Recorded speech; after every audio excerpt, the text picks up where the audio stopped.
আসসালামু আলাইকুম, কেমন আছেন সবাই? আশা করছি দেশ এবং দেশের বাইরে যে যেখান থেকে আমার এই ভিডিওটি দেখছেন সবাই ভালো আছেন। আজকে আমি ভিডিওটি সকাল থেকেই শুরু করেছি। তো আজকে সকালে একটু নাস্তা বানিয়েছিলাম। আমি পাস্তা আর নুডলস একসাথে করে নাস্তাটা তৈরি করেছি। তো ডিম দিয়ে করেছি, আর কিছু দেইনি। সাথে মসলা দিলাম আর ধনেপাতা দিলাম। তো এই তো আমার পাস্তা রান্নাটা প্রায় শেষের দিকে। তারপর নাস্তা করে আমি দুপুরে রান্নাবান্না শুরু করব। তো আজকে আর কি রান্না করেছিলাম সেটাও আপনাদের সাথে শেয়ার করব। তো আজকে খুবই মনে হলো যে অনেকদিন গরুর বট খাই না, তো খুব শখ ছিল একটু গরুর বট খাবো। তো আজকে গরুর বট করেছিলাম আর পাতলা ডাল করেছি বাচ্চাদের জন্য। তো ওদেরকে একটু পাঙ্গাস মাছ ভেজে দিব, কারণ বটটা যদি একটু ঝাল না হয় তাহলে তো খেতে ভালো লাগবে না, আর বাচ্চাদের তো ঝাল দিলে ওরা অতটা খেতেও পারবে না। তাই আমি অলরেডি কড়াইতে তেজপাতা গরম মশলা দিয়ে কাঁচামরিচ কুচি আর পেঁয়াজ কুচি দিয়ে ভাজা শুরু করলাম তেল দিয়ে। খুব ভালো মতো ভেজে নিব। তো বটটাতে একটু আমি একটু ঝাল দিব, তাই বেশ কিছু কাঁচামরিচ দিয়েছি। আর এখন দিব আস্তে আস্তে মশলাগুলো।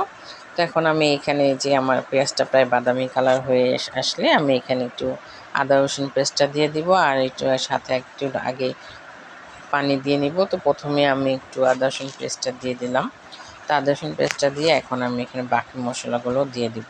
তো আমি আগেই বটটাতে ভালো মতো ধুয়ে কুচি কুচি করে কেটে ধুয়ে নিয়েছি। তো এখন একটু পানি দিয়ে নিচ্ছি, এখন আমি দিব মশলাগুলো।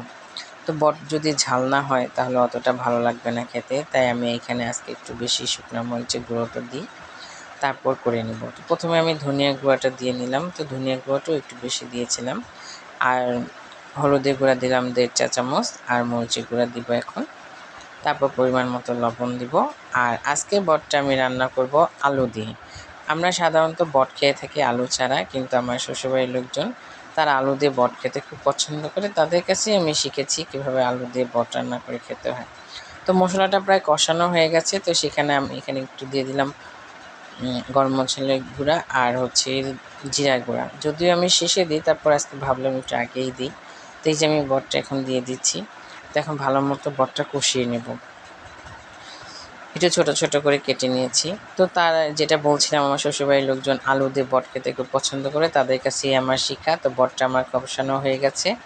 এখন আমি আলু কুচি করে রেখেছি, আলুটাও একটু কুচি কুচি করেছি বটের সাইজ করে। তো এখন আমি আলুটাও দিয়ে দিচ্ছি, এখানে আলুটা দিয়ে দিলাম। তো ভালো মতো এখন কষিয়ে নিব, তারপর পরিমাণ মতো পানি দিব। এখন আমি ভালো মতো নিয়ে নিচ্ছি। আর আজকে আর করেছিলাম পেঁপে ভর্তা। তো পেঁপে ভর্তার রেসিপি আমি প্রায় করে থাকি, তাই আপনাদের সাথে পুরোটা শেয়ার করিনি। আমি একটু বেশি করে ধনেপাতা দিয়ে পেঁপে ভর্তাটা করেছি, শুধু এটুকুই দেখালাম। তো পেঁপেটা এই সিদ্ধ করে একটু হাতে নরম করে নিয়ে পেঁপে ভর্তাটা করে রেখেছি। তো এখানে আমার বট রান্নাটা প্রায় শেষে। এখন আমি একটু নামানোর আগে জিরার গুঁড়া আবার দিয়ে দিচ্ছি।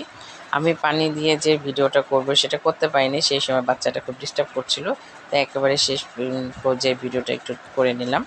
তো এই ছিল আমার আজকের 3টা রেসিপি। কেমন লাগলো আপনাদের কাছে অবশ্যই জানাবেন। ভালো থাকবেন সবাই। সবাই আমার জন্য, আমার বাচ্চাদের জন্য দোয়া করবেন। আপনাদের জন্য অসংখ্য দোয়া রইল। আল্লাহ হাফিজ।